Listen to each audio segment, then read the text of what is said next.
प्रशिक्षण के लिए आगमन की तैयारी किया हूँ और आप लोग के लिए हम सदा ही कभी मैं नहीं छोड़ूंगा, आप लोग को संघर्ष करता ही रहूंगा। आज हम महिलाओं के लिए 5 वर्षों से त्याग किया हूं, संघर्ष करके आज घरेलू कामगार को आगे बढ़ाया हूं। देखिए, हमारे समाज का एक अजीब पक्ष है, मृत्यु हो जाने के बाद हम सब लाभ देते हैं, जिंदा व्यक्ति को हम कम लाभ देते हैं। तो हमारे विभाग का प्रयास है कि मृत्यु होने के बाद तो परिवार कष्ट में आ जाता है, तो उसको जो सहायता मिलती है वो मिले, पर जीवित व्यक्ति को भी इस तरह की सहायता मिले कि वो अपना जीवन यापन अच्छे से कर पाए। और हम लोगों का फोकस है कि जो घरेलू कामगार हैं उनके बच्चों को, उनके बच्चे के भविष्य को सुधारे, यह हमारी प्राथमिकता है। जैसे अगर घर हम लोग सोच रहे हैं बहुत जल्द लेके आएंगे कि जैसे अगर किसी घरेलू कामगार का बच्चा बहुत अच्छा कर जाता, आपका गया में एक पटवा टोली है, बहुत गरीब टोला है, बुनकरों का टोला है, और वहां से हर वर्ष दर्जनों बच्चे आईआईटी जैसे संस्थानों में प्रवेश पाते हैं। तो हम प्रयास करेंगे कि उनका पूरा खर्च सरकार वहन करे। पढ़ने के लिए आपको मदद मिले आपके बच्चों को, ताकि वो बच्चों का भविष्य अच्छा बन सके, ज्यादा अच्छा बन सके, और इतना आप सक्षम हो पाए, हमारे घरेलू कामगार और हमारे मजदूर इतना सक्षम हो पाए कि हर व्यक्ति को विवश होना पड़े कि वो अपना काम खुद करे। जब आप विदेशों में जाएंगे तो वहाँ घरेलू कामगार जैसी चीजें नहीं होती है।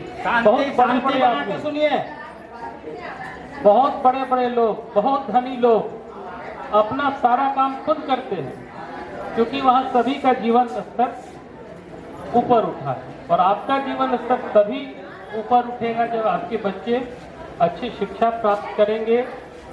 अच्छा शिक्षा प्राप्त करेंगे तो उनका चरित्र का निर्माण होगा, वो अच्छे रोजगार को प्राप्त करेंगे, अच्छा रोजगार मिलेगा तो आपकी माली हालत, जो आर्थिक स्थिति है, वो सुधरेगी।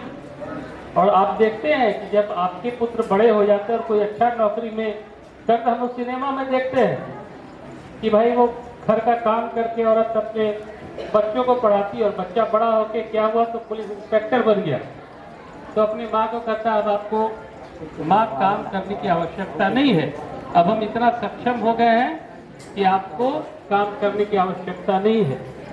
तो वो दिन भी एक दिन आएगा, हमारे यहाँ भी वो एक दिन आएगा कि जिसमें आप इतना सक्षम हो जाएंगी, इतना अच्छी स्थिति में होंगी कि आपको कोई दिक्कत नहीं होगी। बाकी हमारे गंगा सागर जी हैं, गंगा सागर जी पटना सिटी अनुमंडल के कार्यपालक दंडाधिकारी के प्रभार में भी हैं और यहाँ के श्रम प्रवर्तन पदाधिकारी भी हैं। हमने इनको कहा है कि यहाँ के जो यूनियन है उनकी सहायता से वो यहाँ पे कैंप लगा के, जिसका भी रजिस्ट्रेशन नहीं हो पाया है, किसी कारणवश नहीं हो पाया है, तो रजिस्ट्रेशन करवा दें। और रजिस्ट्रेशन कराने के समय आपसे एक बात और हम उम्मीद करते हैं कि जो सही लोग हैं उन्हीं लोगों का रजिस्ट्रेशन हो। होता क्या है कि हम कुछ नहीं बोलते, हम चुप हो जाते हैं, तो बड़ी संख्या में ऐसे लोग जो योग्य नहीं वो भी अपना रजिस्ट्रेशन करा जाते हैं। उससे क्या होता है, वो आपकी हकमारी करते हैं, जो हक आपका है उसकी हकमारी वो करते हैं। तो दबे स्वर में भी आपका यह दायित्व बनता है कि सही लोगों का रजिस्ट्रेशन हो, और हम और अच्छी अच्छी योजनाएं लेकर आपके पास आएंगे। हम लोगों का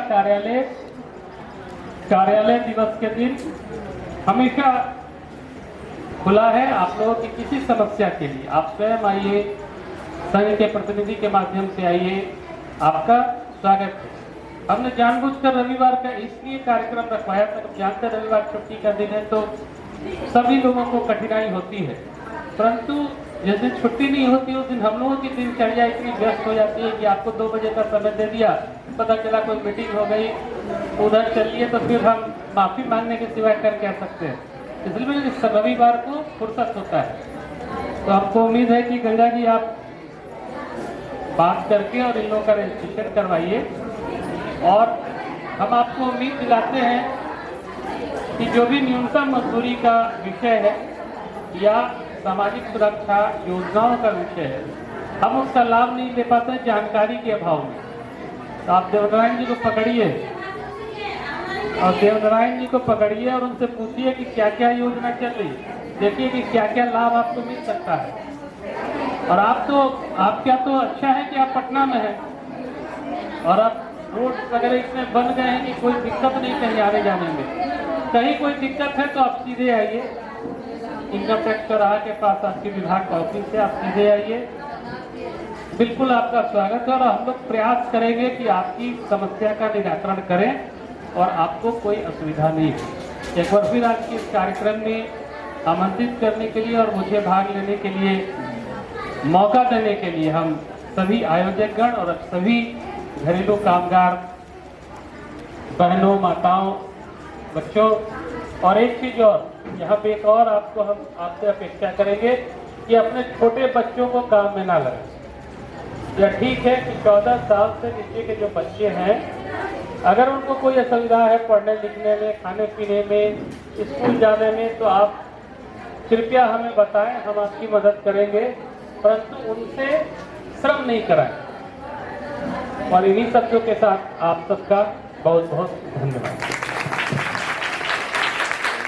अब मैं विभाग कार्रवाई जी, यहाँ के श्रम प्रवर्तन पदाधिकारी गंगा बाबू, के संयोजक DNC और समाज सुधारक और घरेलू कामगार के बारे में काफ़ी काम करने वाले श्री सियाराम बाबू, श्री प्रमोद बाबू, सबका कार्यशाला में हम लोग स्वागत करते हैं।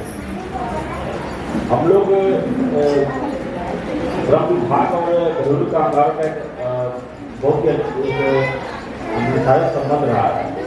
श्रम विभाग जो है बेसिकली ये सही मायने माना जाए तो श्रम विभाग और घरेलू कामगारों का संबंध जो है अभी भाई बहन की तरह का संबंध है, पिता और पुत्री के तरह का संबंध है।